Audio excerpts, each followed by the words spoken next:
Please tell me you own a suit that costs more than my rent. Harper slid the heavy ivory envelope across the mahogany bar. The man sitting next to her didn't blink. He just stared at the gold-embossed letters announcing her ex-boyfriend's wedding. He wasn't her friend. He was just a stranger nursing a neat bourbon. I own several, he said, his voice low, scraping like sandpaper. Good. Come with me to my ex's wedding. The stranger smiled. Okay, grief is a quiet thing, but humiliation is loud. It rings in your ears like feedback from a blown speaker. Harper Blaine sat at the corner of the St. Regis Hotel bar, staring at the physical manifestation of her humiliation. It was a heavy piece of cardstock, edged in gold foil, demanding her presence at the union of Carter Hayes and Madison Tierney. 6 months. That was all it had taken for Carter to go from packing his bags in their cramped, fourth-floor walk-up to booking a string quartet for a country club estate in Newport. She took a slow, deliberate sip of her martini. The gin burned, clean and sharp, clearing the fog in her head just enough to let the anger back in. Carter had told her he needed to find himself. He needed space.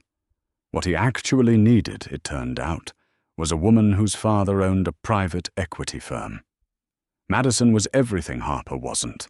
Old money, soft-spoken, and genetically predisposed to wearing pastel cardigans without looking like a substitute teacher. The invitation was a power play. Look at me now, it said. Look at what you couldn't give me. She pushed the envelope away. It slid across the polished mahogany and bumped into the glass of the man sitting one stool over. Harper hadn't paid much attention to him when he sat down 20 minutes ago. She had registered the broad line of his shoulders and the dark wool of his overcoat. But that was it. Now, she looked at him. Really looked. He had the kind of face that didn't belong in a brightly lit room. The angles of his jaw were sharp, shadowed by a faint layer of stubble, and a thin, faded scar interrupted the line of his left eyebrow. He wasn't wearing a tie, and the top 2 buttons of his crisp white shirt were undone, revealing a faint smudge of ink, a tattoo, crawling up his collarbone. He looked exhausted, but in a dangerous, coiled sort of way, like a guard dog forced to sleep with one eye open. He glanced down at the envelope, then slowly turned his head to look at her. His eyes were the color of wet asphalt, flat and utterly unreadable. You're spilling into my air space, he said. His voice didn't rise above the ambient hum of the bar, but it cut through the jazz playing overhead effortlessly. Sorry, Harper muttered, reaching for the card. Before she could grab it, his hand came down. His fingers were long, the knuckles thick and calloused. He tapped the gold lettering. Tierney, as in Arthur Tierney's daughter? You know them? Harper asked, a bitter laugh escaping her throat. Of course, everyone knows them. They own half the state. I'm familiar with his portfolio, the man said smoothly. He pushed the envelope back toward her. You don't look like the country club type. I'm not. I'm the ex-girlfriend type. Harper finished her drink and signaled the bartender for another. She was crossing a line, slipping from tipsy into recklessly drunk, and she found that she didn't care. He invited me to show off, to prove he won the breakup. The man watched her. He didn't offer a platitude. He didn't tell her it was going to be okay, or that she was better off without him. He just stared, calculating. Are you going? If I don't go, he wins by default. He gets to tell everyone I was too heartbroken to show my face. Harper gripped the edge of the bar, her knuckles turning white. But if I walk in there alone, I look pathetic. I need to walk in there looking like the last 6 months have been a revelation. I need someone who makes Carter look like a boy playing dress-up. She turned her head and looked the stranger up and down, the expensive watch peeking out from his cuff. the relaxed, absolute stillness of his posture, the underlying hum of violence that seemed to radiate off him like heat from a radiator. The alcohol did the talking. "Please tell me you own a suit that costs more than my rent." He didn't blink. "I own several." "Good. Come with me to my ex's wedding." Silence stretched between them. The bartender set a fresh martini in front of Harper, but she didn't break eye contact with the stranger. She expected him to laugh. She expected him to call for his check and walk away from the crazy woman at the bar. Instead, a slow, terrifying smile touched the corners of his mouth. It didn't reach his eyes. "Okay," he said. Harper blinked, the bravado suddenly draining out of her. "Wait." "Really?" He reached into the breast pocket of his coat, pulled out a matte black business card, and slid it across the bar. There was no company logo on it, just a name and a phone number. Dante Gallo. "Text me the details," Dante said, standing up. He dropped $100 bill on the bar. He was taller than she had realized, towering over her sitting form. "Don't back out, Harper." She froze. "I didn't tell you my name." Dante didn't answer.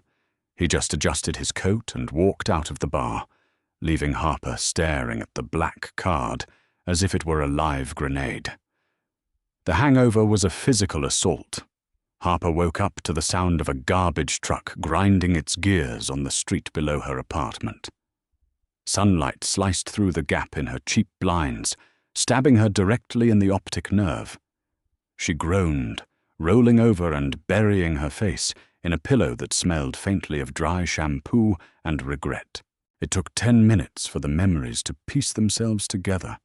The bar, the martini, the man with the scar. She sat up so fast her vision blurred. Stumbling into the kitchen, she found the ivory envelope sitting on the counter. Right next to it was the matte black business card. Dante Gallo. "Oh, God," she whispered, rubbing her temples. She was a senior accountant at a mid-tier logistics firm. She audited spreadsheets for a living. She did not proposition terrifying strangers in high-end bars to be her fake boyfriend. She grabbed her phone and typed in the number. "Hey, it's the girl from the St. Regis. I was incredibly drunk last night. Please ignore everything I said. Have a good life." She hit send, threw the phone onto the couch, and went to take a shower. By the time she was dressed up for work, a sensible grey blazer, black slacks, armor for the mundane world, she had convinced herself the whole thing was over. A drunken mistake, neatly handled. She checked her phone before walking out the door. One new message. "I already cleared my weekend. I'll pick you up at your office at 5 Augahos, 14-20 Market Street, right?" Harper stared at the screen. Her blood ran cold. She hadn't told him her last name. She definitely hadn't told him where she worked. The rest of the day was a masterclass in paranoia. Every time the elevator chimed, Harper jumped. She audited the same quarter-end report 3 times and still missed a glaring discrepancy in the overhead costs. By 4:55 p.m., she was packing her bag with frantic, jerky movements. She just needed to get to the subway. If she got to the subway, she could disappear into the crowd. She pushed through the revolving doors of her office building and hit the pavement, keeping her head down. "Harper." The voice was low, rough, and entirely too close. She stopped. Parked illegally in the loading zone directly in front of her building was a sleek, black Mercedes S-Class. The rear window was rolled down just enough to reveal Dante Gallo's face.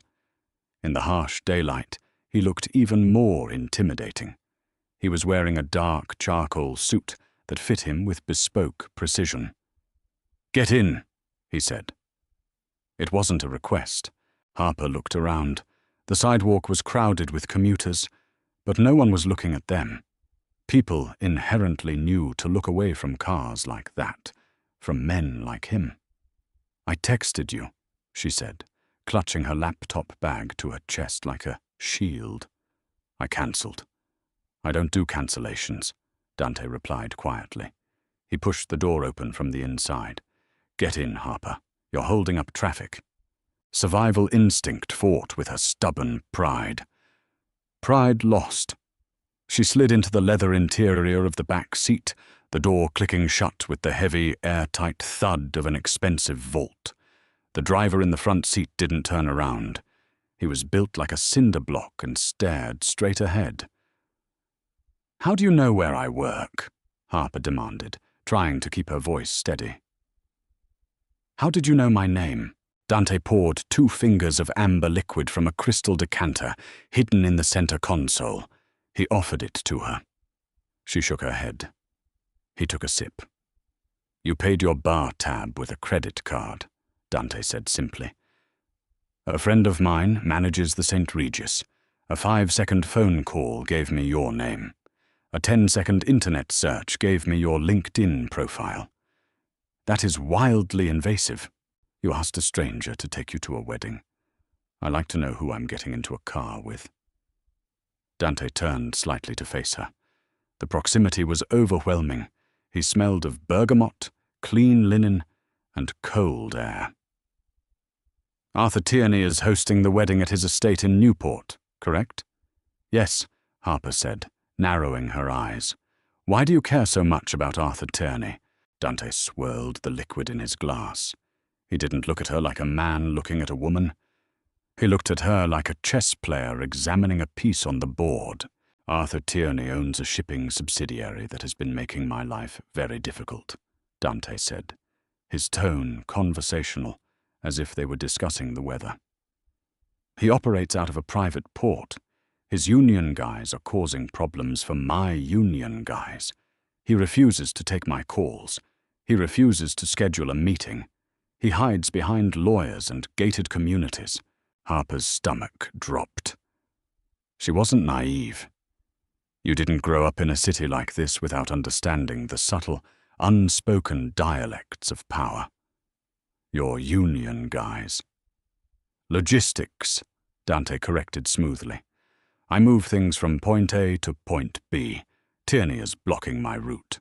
And the wedding is at his private estate. The one with the biometric security gates and the armed patrols. The one that will be flooded with caterers, florists, and drunk guests this weekend." Dante looked at her, his dark eyes locking onto hers. "It's the only time his doors will be open. I need to be inside that house. You have a +1. Harper pressed herself against the leather door panel. "You're using me as a Trojan horse." "We're using each other," Dante said. "You want to humiliate your ex-boyfriend. I want to have a brief, private conversation with his future father-in-law. Our goals align perfectly." "And if I say no?" Dante smiled, and again the coldness of it made her shiver. "You won't say no. You want this, Harper. I saw your face at the bar. You're angry. You want Carter to feel small.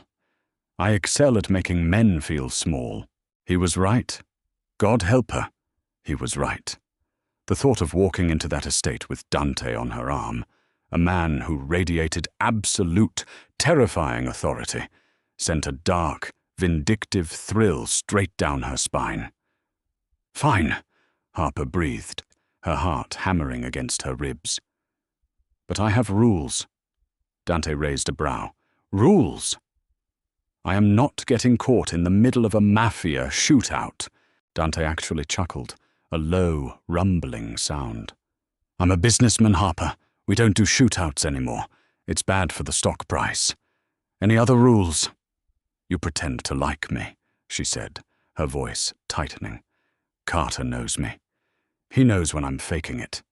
If you stand there looking like a bodyguard who wants to strangle everyone in the room, he's going to know it's a setup." Dante's gaze dropped to her mouth, lingering for a fraction of a second before meeting her eyes again. The shift in the atmosphere was instantaneous, heavy, thick, and suddenly suffocating. "Don't worry," Dante murmured. "When I play a part, I play it well. He'll think I worship the ground you walk on." They didn't go to her apartment to pack. Dante informed her, quite bluntly, that whatever she had in her closet was not going to work. The car pulled up to a private boutique in the Gold Coast district, the kind of place that didn't have window displays or price tags. Dante bypassed the front counter, leading her directly to a private room in the back, all mirrored walls and plush velvet seating. A sleek woman in a minimalist black dress appeared with a glass of champagne. Dante waved her away. "We need a weekend wardrobe," Dante told the woman, not taking his eyes off Harper. "Friday night rehearsal dinner, Saturday daytime casual, Saturday evening formal, Sunday morning departure. Dark colors. Structured. Nothing floral. Nothing sweet." The woman nodded sharply and vanished. "I am perfectly capable of dressing myself," Harper snapped, crossing her arms. "You dress like an accountant trying not to get fired," Dante replied, sinking into one of the velvet chairs. He steepled his fingers, watching her. "Carter expects you to show up looking heartbroken. If you wear pastels or ruffles, you look like you're trying too hard to be Madison. You can't beat her at her own game. You have to play a different game entirely." The attendant returned with a rack of clothing.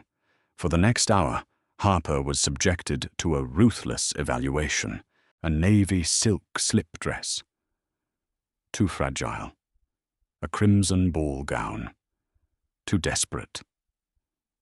Finally, the attendant handed Harper a heavy, emerald green gown. It had long sleeves, a high neck, and an open back that plunged down to the base of her spine. It was constructed of a material that moved like liquid, but held its shape like armor. Harper put it on. She turned to the mirror. She didn't look like herself. The cynical, exhausted woman who spent her days staring at Excel sheets was gone. In her place was someone sharp, wealthy, and untouchable. The deep green made her skin look like porcelain, and the severe cut of the front contrasted violently with the dangerous expanse of skin in the back. She stepped out of the dressing room. Dante had been looking at his phone. He glanced up. He stopped moving. For a long moment, the only sound in the room was the quiet hum of the air conditioning. Dante's gaze dragged slowly from the hem of the dress, up the tight column of her waist, to the high collar at her throat. He didn't smile. He didn't offer a compliment. He just looked at her, as if he were memorizing the coordinates of a target. "That one," he said quietly. His voice was rougher than it had been a moment ago. By Friday afternoon, they were on the road to Newport. The drive took 3 hours. The first hour was spent in silence, Harper staring out the window at the grey ribbon of the highway, while Dante reviewed documents on a tablet. The tension in the car was thick, a living thing breathing between them. "We need a story," Harper finally said, breaking the silence. Dante didn't look up from his screen. "We met at a gallery opening in Soho, an exhibition of brutalist architecture photography. You hated it. You were complaining loudly to a waiter. I overheard you, agreed with you, and bought you a drink." Harper blinked. "That's oddly specific."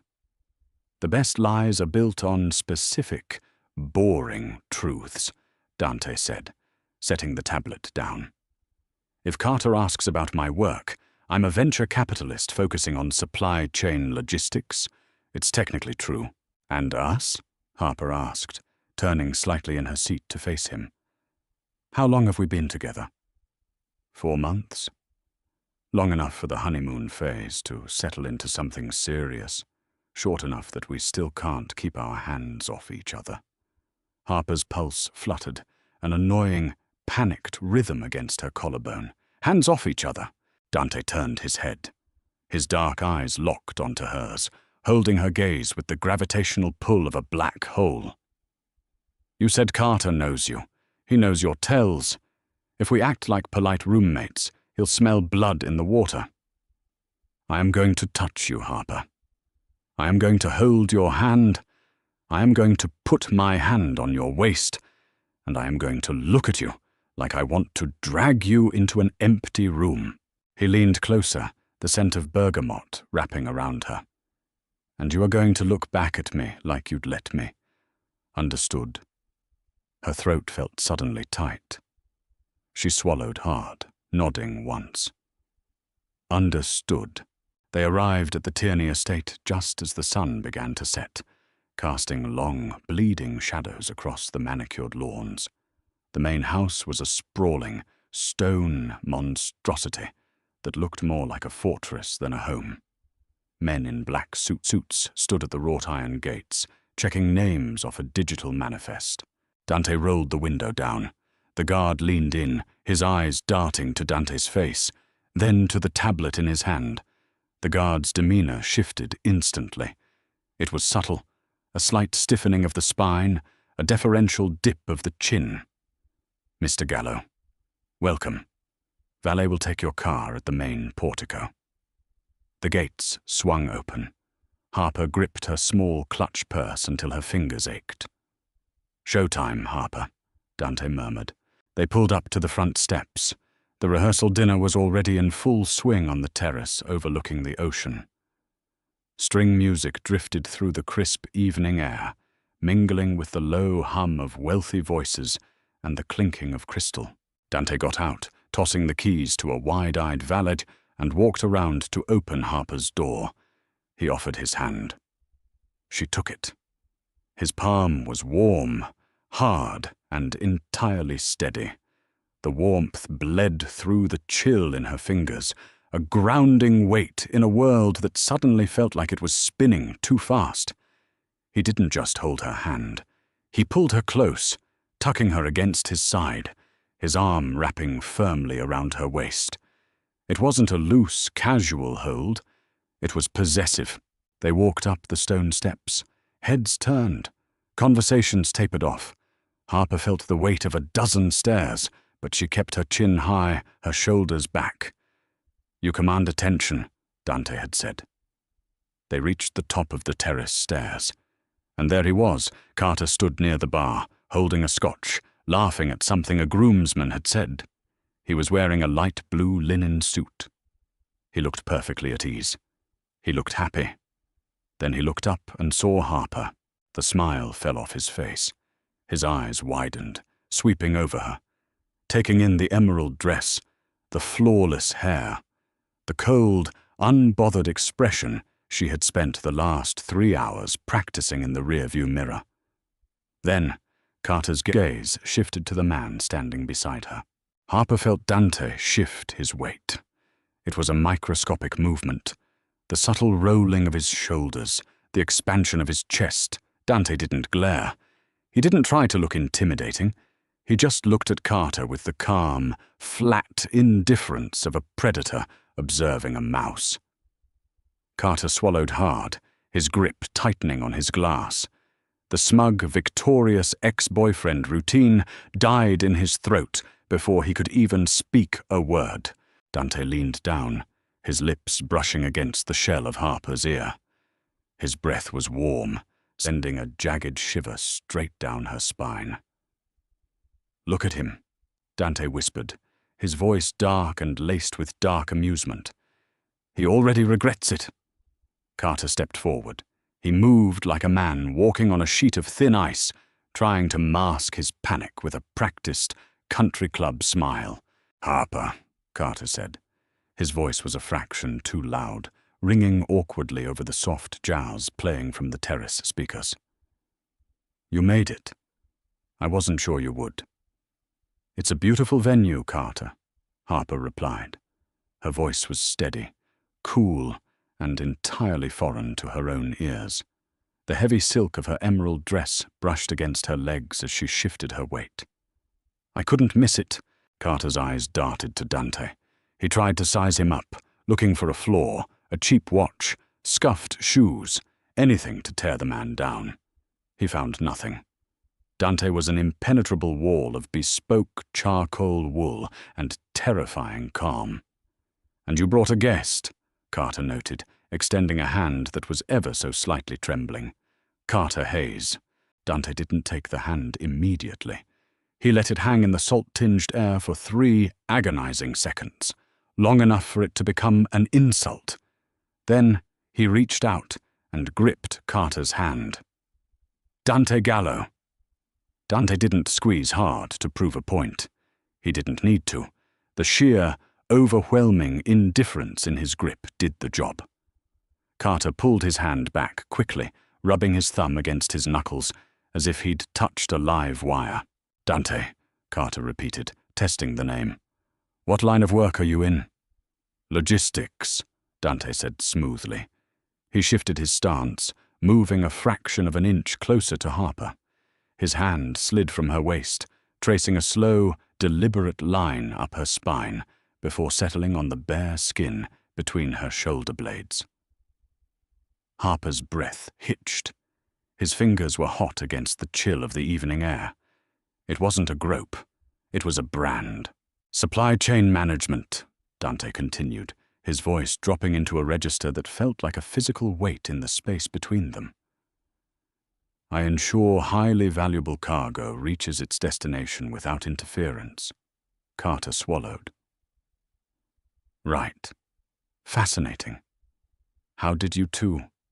He gestured vaguely between them, unable to hide the disbelief. Before Harper could recite the lie they had rehearsed in the car, a soft voice interrupted. "Carter, are you abandoning me already?" Madison Tierney appeared at Carter's elbow. She was breathtaking in a quiet, understated way. She wore a simple white cocktail dress, her blonde hair pulled back in a loose chignon. She looked exactly like a woman who had never worried about a bank overdraft fee in her entire life. She looked at Harper, and for a second, a flicker of genuine guilt crossed her features. "Harper, I'm so glad you came." "Congratulations, Madison," Harper said. It surprised her to find that she meant it. Looking at Madison, she didn't feel anger. She just felt tired. "And who is this?" Madison asked, her gaze drifting up to Dante. Her polite smile faltered slightly, instinctively registering the danger radiating off him, even if her sheltered mind couldn't categorize it. "This is Dante," Harper said. "We met at an exhibition in Soho," Dante smoothly provided, pulling Harper just a millimeter tighter against his side. Harper was mercilessly critiquing a photograph of a concrete wall. "I was captivated. I bought her a martini to keep her talking. I haven't been able to let her go since." He looked down at Harper as he said it.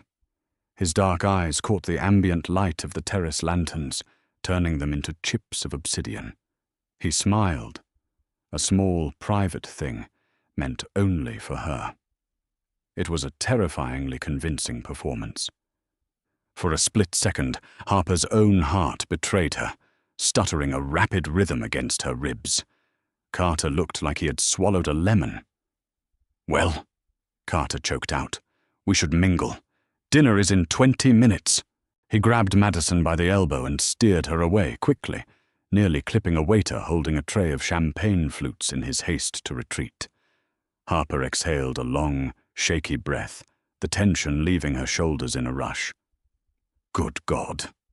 Dante let his hand drop from her back. The sudden absence of his touch left her skin feeling cold. "He's weak. He left you because he wanted an easier life, not because he found a better one." Harper looked up at him, startled by the blunt assessment. "You figured that out in 2 minutes?" "I read people for a living, Harper. Men like Carter are written in large print." Dante wasn't looking at her anymore. His gaze was sweeping the terrace, systematic and cold. Following his line of sight, Harper spotted the target. Arthur Turney was holding court near the edge of the stone balcony. He was a thick-set man in his 60s, with a silver beard and a booming laugh. He was surrounded by a phalanx of men in identical dark suits. They weren't guests. They were private security, standing with their hands clasped in front of them, their eyes scanning the crowd. "Your father-in-law looks heavily guarded for a rehearsal dinner," Harper noted quietly. "Arthur is a paranoid man," Dante replied, taking a glass of bourbon from a passing tray. He stole a lot of money in his 30s to build his empire. You don't get to sleep soundly when you build a house on someone else's foundation. How are you going to talk to him with all those guards? I don't need to talk to him tonight, Dante said, taking a slow sip of the amber liquid. Tonight, I just need him to see me.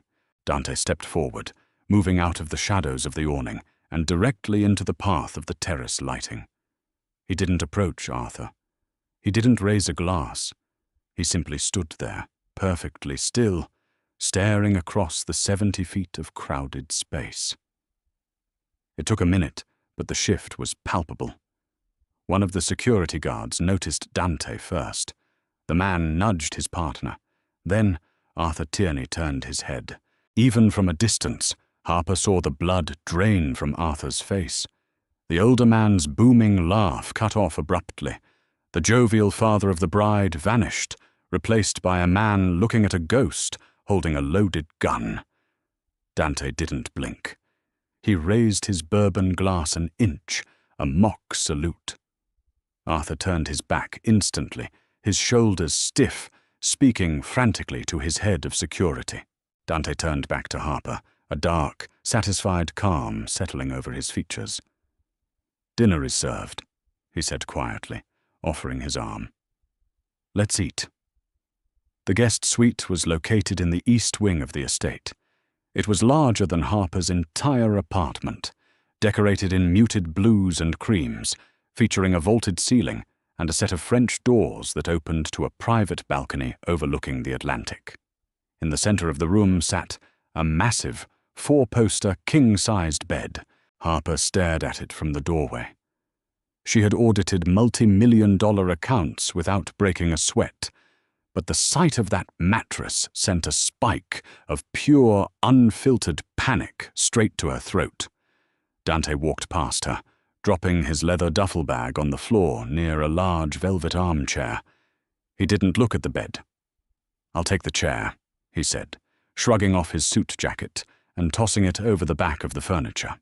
"Don't be ridiculous," Harper snapped, her nervous energy manifesting as irritation.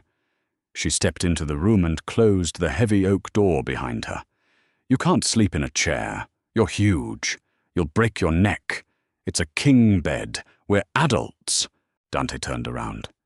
He paused, his hands resting on his hips, head tilted slightly as he observed her.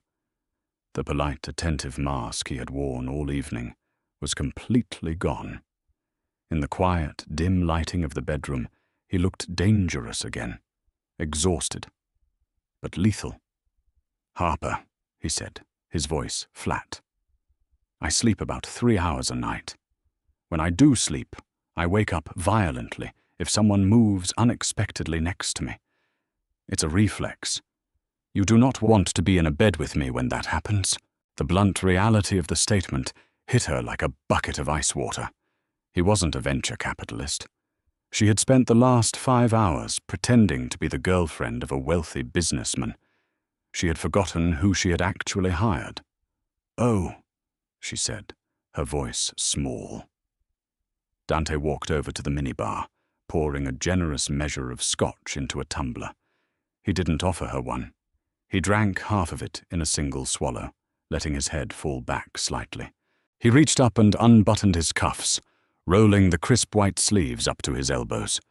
His forearms were corded with muscle and thick veins, a patchwork of faded ink and pale, jagged scars. Harper set her clutch on the dresser, watching him in the mirror. "Are you going to kill him?" Dante stopped moving. He looked at her reflection in the mirror, his dark eyes unreadable. "Who?" "Arthur Tierney." Dante let out a short, harsh breath that might have been a laugh. He turned around, leaning against the edge of the mahogany desk. "No, Harper. I am not going to kill the father of the bride on his daughter's wedding weekend. I'm a savage, not a monster." "Then what are you going to do?" she asked, turning to face him. She was tired of the vague answers. The alcohol from the rehearsal dinner was wearing off, leaving behind a sharp, brittle clarity. You said you needed 20 minutes with him. What happens in those 20 minutes? Dante stared at her. He seemed to be weighing how much to tell her, evaluating whether she was brittle enough to break or strong enough to hold the truth. Arthur owns a private port in Boston, Dante said quietly, his voice lacking any inflection. It's a blind spot. Customs doesn't look too closely because Arthur pays them not to. 6 weeks ago, a container belonging to me was routed through his port. It was supposed to be a secure transfer. What was in it? Nothing you need to concern yourself with, Dante said sharply. But Arthur's men decided they wanted a cut of the transit fee. They held the container. When my men went to retrieve it, Arthur's people panicked. 2 of my men were put in the hospital. One of them is permanently paralyzed. Harper felt the air leave her lungs. The glamorous facade of the country club estate vanished, replaced by the ugly, brutal reality of blood and pavement. I don't care about the cargo, Dante continued, stepping away from the desk. He paced toward the French doors, looking out into the pitch-black night. I care about the precedent. If I let Arthur Tierney hold my shipments hostage and cripple my people without consequence, by next month, every low-level operator on the eastern seaboard will try to take a bite out of me. I cannot allow that. So, what do you want from him? I want the port, Dante said. He turned his head, the moonlight catching the thin scar cutting through his eyebrow. I'm going to force him to sign the controlling interest of the shipping subsidiary over to me. He loses his toy, he loses his blind spot, and the message is sent. The tax for touching my people is everything you own. Harper stood frozen in the center of the room. She was an auditor. She dealt in numbers, legal contracts, and boardroom negotiations. She was standing in a room with a man who dealt in extortion and violence. She should be terrified, she knew that. But looking at Dante, watching the heavy, weary set of his shoulders, the absolute, unwavering loyalty he had for the men working under him, she didn't feel fear. She felt a strange, terrifying sense of awe. Why bring me? Harper asked, her voice dropping to a whisper. You could have broken into this house. You have the resources. Dante walked back toward her. He stopped when he was less than 2 feet away. He was so close she could feel the heat radiating off his body, smelling the sharp scent of scotch and expensive cologne. Because a break-in causes panic. Panic causes mistakes. Mistakes cause collateral damage, Dante said, looking down at her. His eyes flickered down to her lips, then back up to her eyes. Walking through the front door with a beautiful, angry woman on my arm, that just causes confusion. Confusion is a much more useful weapon. He reached out. For a second, Harper thought he was going to touch her face. She held her breath, her heart hammering wildly. Instead, he bypassed her face and reached to the back of her neck.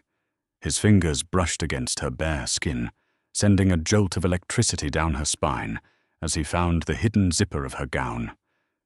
Get some sleep, Harper, he murmured, his voice rough. He pulled the zipper down 3 inches, just enough for her to easily step out of the heavy dress. He stepped back immediately, retreating to the velvet chair. Tomorrow is going to be a very long day. The wedding took place at 2 o'clock the following afternoon on the great lawn, directly overlooking the crashing waves of the Atlantic. The sun was blindingly bright. The air smelled of salt and 1,000 imported white roses that lined the aisle. Harper sat in the 4th row, wearing a tailored navy blue midi dress that Dante's stylist had selected. It was conservative, but cut so sharply it looked like it could draw blood. Dante sat beside her, a solid, immovable presence in a black suit and a black tie, while the rest of the guests whispered and smiled, taking photos with their phones. Dante sat in absolute stillness, his eyes tracking the perimeter of the lawn. The string quartet began to play. Carter took his place at the altar. Harper watched him. She remembered the day they moved in together. She remembered eating takeout on the floor because they couldn't afford a dining table. She remembered thinking he was the center of her gravity. Now, looking at him in his custom tuxedo, shifting nervously on his feet, he looked small. The illusion was entirely broken. He wasn't a man who had outgrown her. He was a man who had taken the path of least resistance. Madison walked down the aisle. She looked radiant. Carter smiled at her, but as she reached him, his eyes flicked quickly to the fourth row. He looked at Harper, and then he looked at Dante. Harper didn't look away. She didn't smile.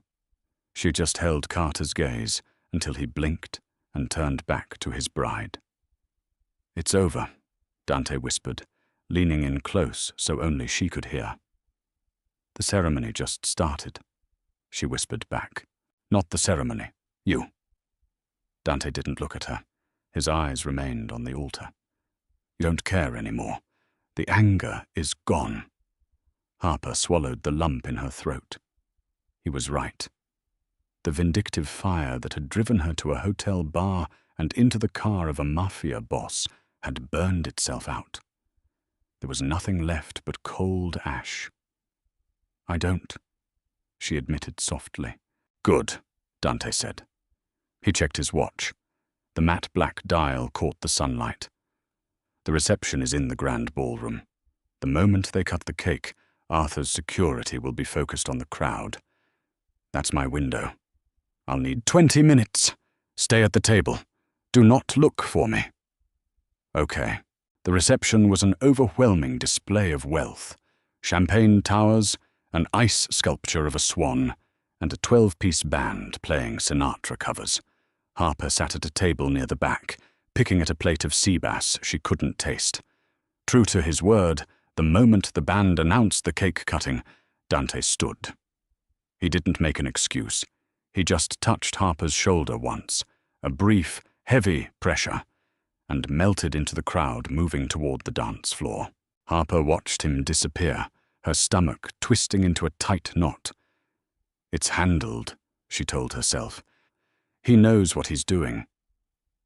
"Where did your bodyguard go?" Harper jumped. She turned around to find Carter standing behind her chair. He was holding a glass of champagne, his face flushed with alcohol and defensive anger. "He's not a bodyguard, Carter. He's my boyfriend. And he went to the restroom." Harper kept her level, refusing to stand up and give him the satisfaction of a physical confrontation. "Shouldn't you be feeding your wife a piece of cake?" Carter sneered, pulling out the empty chair next to her and sitting down. "Drop the act, Harper. I know you. You don't date men like that." "Men like what?" "Men who look like they'd break someone's jaw for breathing wrong," Carter hissed, leaning in close. The smell of expensive liquor on his breath was overpowering. "I asked around. Arthur's security is terrified of him. They wouldn't even say his name. What the hell have you gotten yourself into?" "I've gotten myself into a relationship with a man who knows what a spine is," Harper replied coldly. "You don't know me, Carter. You knew a version of me that bent over backwards to accommodate your mediocrity. That woman doesn't exist anymore." Carter recoiled as if she had slapped him. His face darkened. "You brought him here to ruin this for me, to make me look like a fool." "No," Harper said, realizing the absolute truth of it. "I brought him here to remind myself what I'm worth. You just happen to be the collateral damage." Carter opened his mouth to retort, his hand gripping the edge of the table tightly. "I suggest you remove your hand from my chair." The voice was terrifyingly quiet. It sliced through the loud music and the chatter of the ballroom with surgical precision. Carter froze. He slowly turned his head. Dante stood directly behind Carter. His suit jacket was perfectly buttoned. Not a hair was out of place. He didn't look like a man who had just extorted a billionaire. He looked like a god of death wearing a Rolex. Carter stood up so fast, his chair scraped violently against the marble floor. He didn't say a word. He looked at Dante, pale and trembling, before turning and fleeing back into the safety of the crowd. Dante watched him go, a look of profound disgust crossing his face. He pulled out the chair and sat down next to Harper, adjusting his cuffs with slow, deliberate movements. Harper stared at his hands. There was no blood. There were no bruised knuckles. But there was a definitive, terrifying finality in his posture. "Is it done?" she asked, her voice barely a whisper. Dante reached into the breast pocket of his jacket. He pulled out a folded piece of heavy parchment, thick with legal text, and a fresh, hurried signature at the bottom in blue ink. He didn't unfold it. He just tapped it against the table once before sliding it back into his pocket. "Arthur Tierney has decided to retire from the logistics business to focus on his growing family," Dante said calmly. He reached for his glass of water. "We're leaving in 10 minutes. Drink your champagne." Harper stared at him. "Just like that?" Dante turned to look at her. The cold, business-like detachment in his eyes softened just a fraction. It was the crack in the armor she had seen in the hotel room. He reached across the table, his large hand covering hers. "Just like that," Dante murmured, his thumb brushing against her knuckles. "I told you. I move things from point A to point B, and right now I'm moving us out of here." They didn't say goodbye to the bride and groom. Dante stood, buttoning his jacket with a singular, fluid motion. He placed a hand at the small of Harper's back, a heavy, warm pressure that guided her through the maze of silk-covered tables and dancing guests. No one stopped them. The few members of Arthur Tierney's security detail who were stationed near the exits stepped aside, their eyes fixed firmly on the floor. The air outside the ballroom was jarringly cold.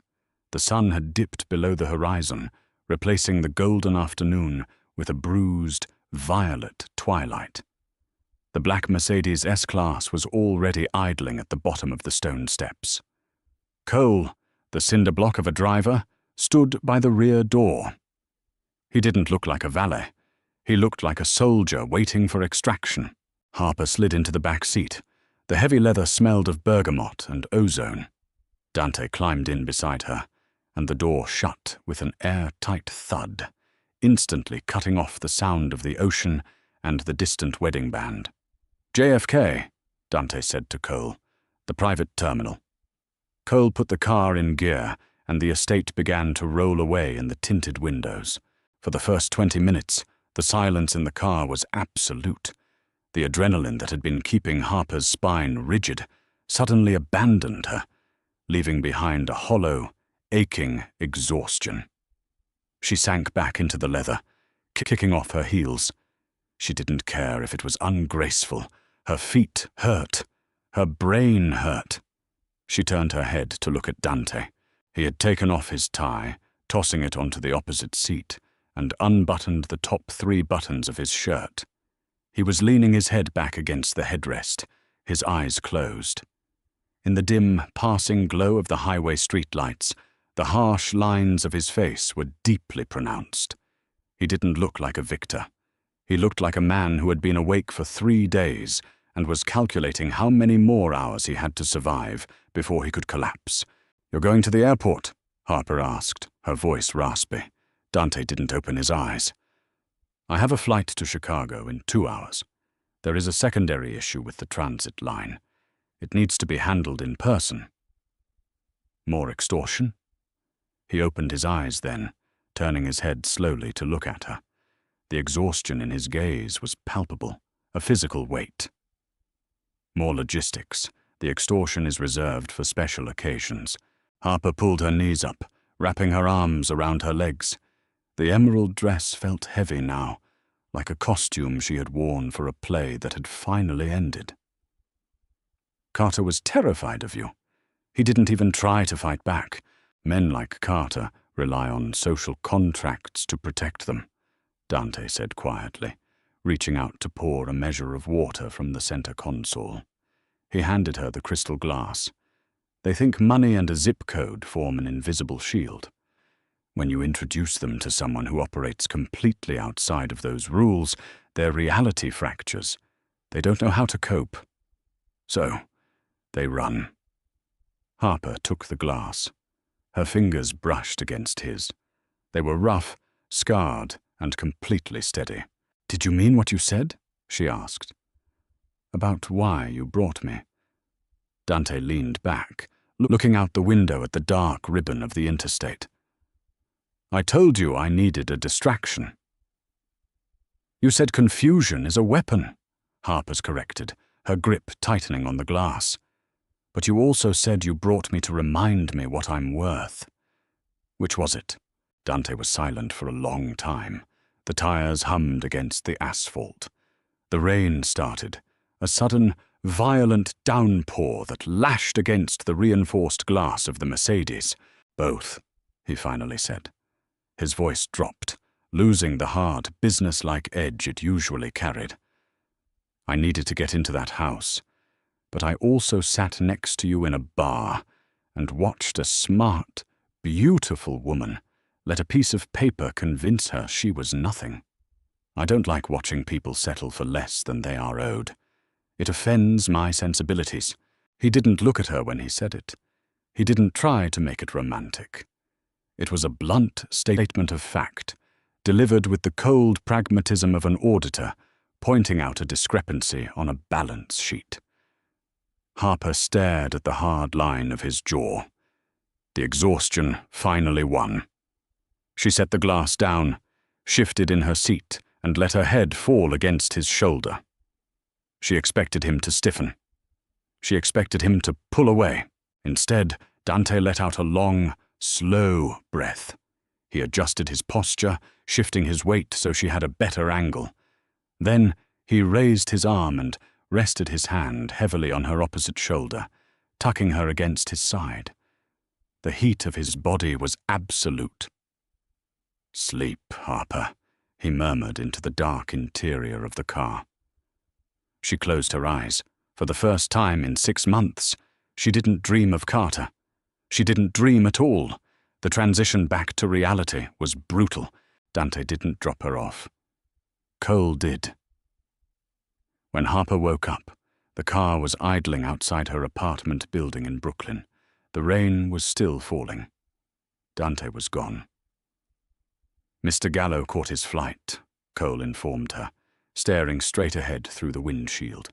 "He hit a button, unlocking the doors. He left this for you." Cole handed a heavy paper bag over the console. It was from a 24-hour deli down the street. Inside was a bacon, egg, and cheese sandwich, a black coffee, and the matte black business card she had left on the dresser at the estate.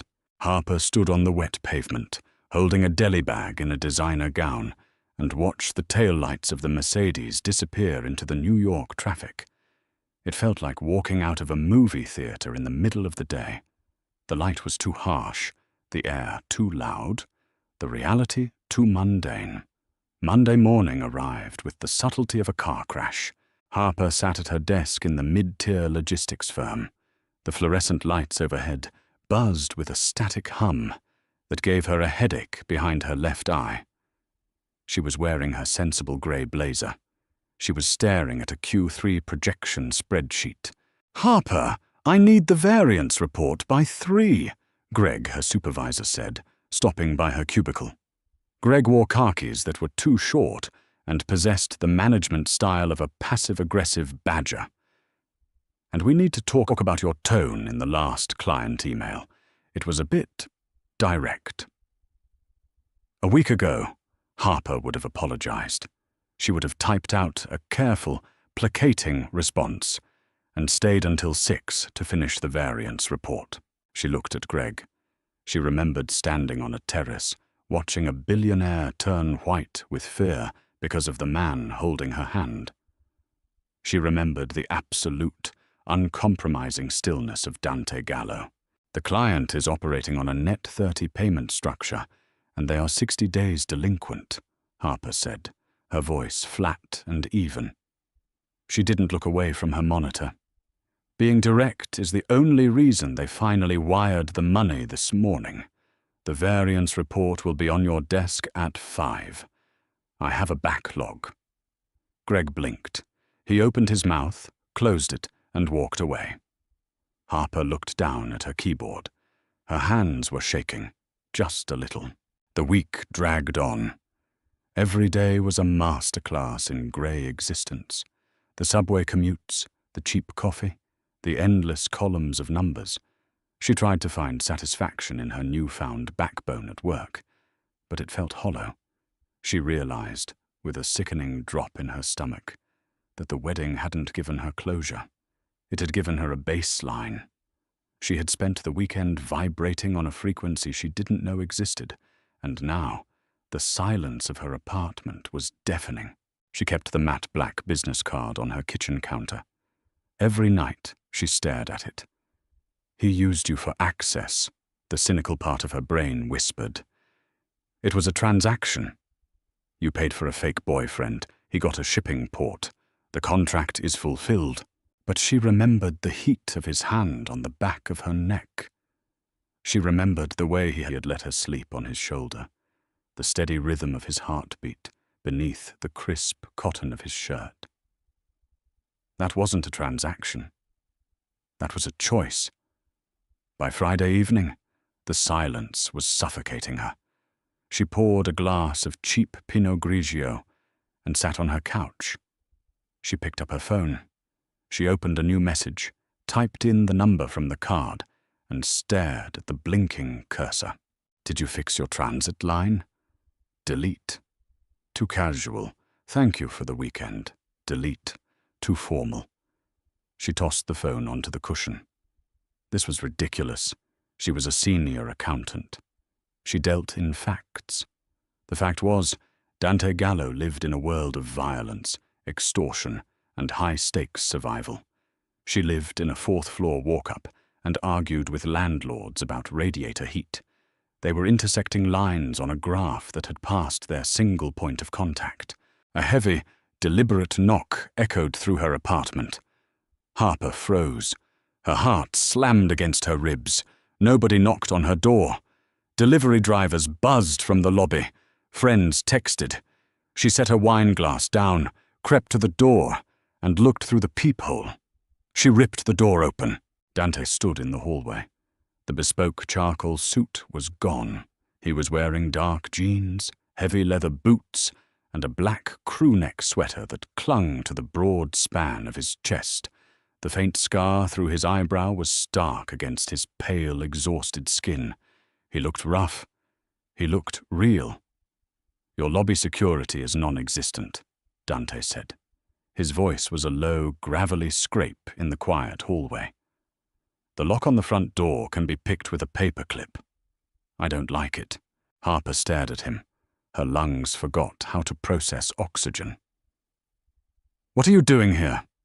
Dante didn't answer immediately. He looked at her.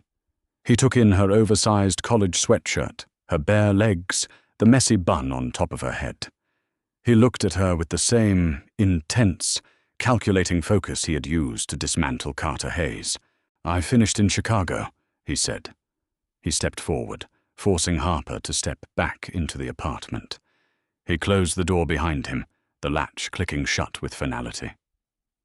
"I got off the plane at JFK an hour ago. Cole asked for the address to the townhouse." "And?" Harper breathed, unable to move as he walked slowly toward her. "And I gave him this address instead," Dante said. He stopped inches away from her. The smell of cold air, jet fuel, and bergamot wrapped around her. "I spent the last 5 days negotiating with men who would stab me in the neck for a 10% margin. And the entire time, the only thing I could think about was the fact that you sleep in a bed and I sleep in a chair." Harper's breath hitched. "Dante, you ruined my focus, Harper." His voice dropped, vibrating in the narrow space between them.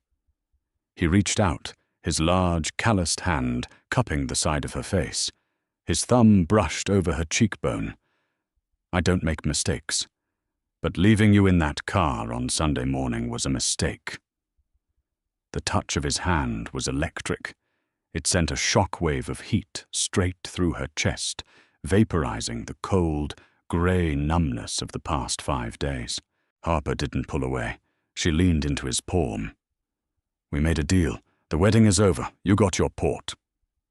"Keep the port," Dante said, his dark eyes locking onto hers. "I don't want it. I want the accountant who stared down an armed security detail and didn't blink. I want the woman who told her ex-boyfriend he was collateral damage. I want you." "I don't belong in your world," Harper whispered. Her hands found the heavy wool of his sweater, gripping the material as if he were a life raft. "I audit spreadsheets. I pay taxes. I live a boring, predictable life. Your life isn't boring. It's safe." Dante's other hand settled on her waist, pulling her flush against his solid frame. The heat radiating off him was overwhelming. "And my world isn't a place you belong in. It's a place I survive. I don't want to bring you into the dark, Harper. I want you to be the reason I come out of it." It wasn't a line. It wasn't flowery poetry. It was a raw, desperate confession from a man who spent his life building walls, suddenly realizing he was suffocating behind them. Harper looked up at him. She saw the exhaustion, the violence, the ruthless pragmatism. But beneath it all, she saw the anchor. She saw the man who had let her sleep on his shoulder while he guarded the door. She didn't need a safe, predictable life. She had tried that with Carter, and it had hollowed her out. She needed someone who saw her sharp edges and didn't ask her to file them down. "You sleep 3 hours a night," Harper said, her voice shaking, but her gaze steady. Dante's lips quirked into a faint, self-deprecating smile. "I do. And you wake up violently." "Yes." Harper slid her hands up the heavy wool of his sweater, wrapping her arms around the thick cord of his neck. She pulled herself up onto her toes, bringing her face inches from his. "Then I guess I'll have to learn how to sleep with one eye open," she murmured. Dante didn't smile this time. A primal, desperate hunger fractured the last remnants of his control. He didn't ask for permission. He moved with the sudden, violent speed of a man starving. His mouth crashed down on hers. There was nothing polite about it. It was a collision of teeth, heat, and raw, unfiltered need. His hands gripped her hips, lifting her entirely off the floor. Harper gasped into his mouth, her legs instinctively wrapping around his waist as he backed her up, slamming her against the wall with enough force to rattle the cheap plaster. She kissed him back with equal ferocity. Her hands tangled in the thick, dark hair at the nape of his neck. The taste of him, scotch, coffee, and sheer, intoxicating danger flooded her senses. All the anger, the humiliation of the past 6 months, the grey monotony of her daily life, burned away in the friction of his mouth against hers. Dante broke the kiss, burying his face in the curve of her neck. He was breathing heavily, his chest heaving against hers. His lips dragged across her collarbone, leaving a trail of hot, bruising kisses that made her spine arch. "Harper," he groaned, his voice a ragged scrape of sound. It was the first time she had heard him sound anything less than absolutely in control. He sounded undone. "The bedroom," she managed to gasp, her fingers gripping his shoulders tight enough to leave bruises. "Down the hall." Dante didn't need to be told twice.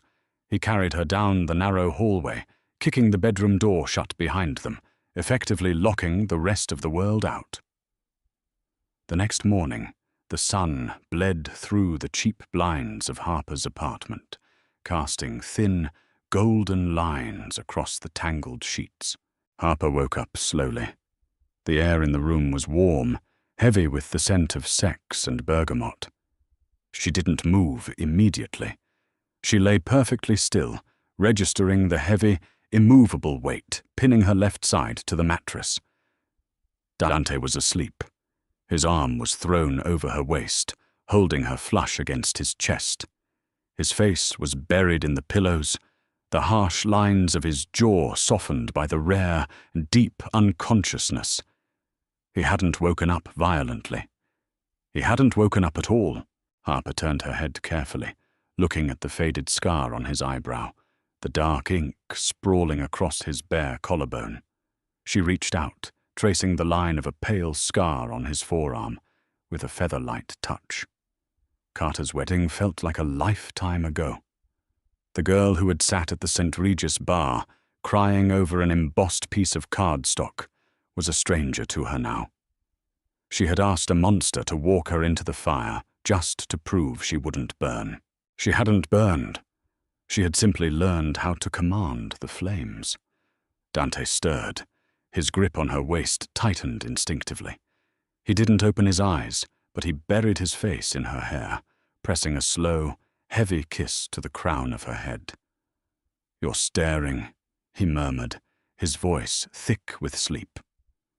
"I'm calculating," Harper corrected softly, resting her hand over his heart. The steady, powerful rhythm beat against her palm. Dante finally opened his eyes. They were dark, entirely focused, and completely hers. "Calculating what?" Harper smiled.